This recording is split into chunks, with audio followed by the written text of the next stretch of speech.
In this video, I'm going to show you how you can fix Waze app not working. If you are experiencing any challenge with Waze app, maybe the app can't open or it keeps on crashing or it is too slow, then follow one of these steps to fix your app. If you find this video helpful, please like and subscribe to this channel. Now, in the first method, we need to go ahead and access Waze app info page.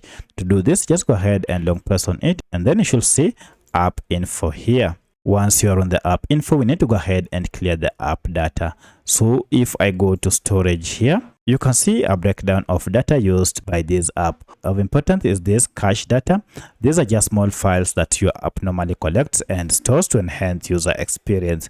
So we need to clear these cache files, and to clear the cache data, go ahead and tap on clear data down below, and then choose the second option, clear cache, and then OK. Now, as you can see, our cache files have been cleared.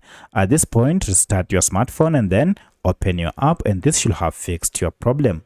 Now, in most cases, this works 100 perfect, but should you still experience any challenge, then you might want to clear all data by just tapping down below here, clear all data, and then OK, and then open your app.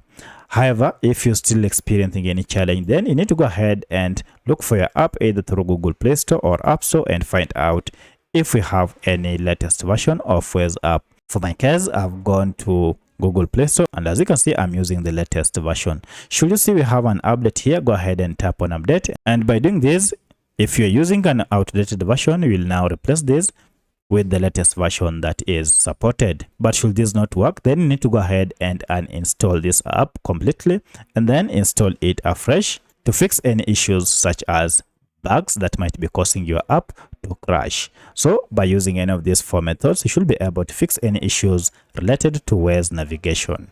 If you have any other question, kindly let me know in the comment section. Otherwise, thanks for watching, and let's meet in the next video.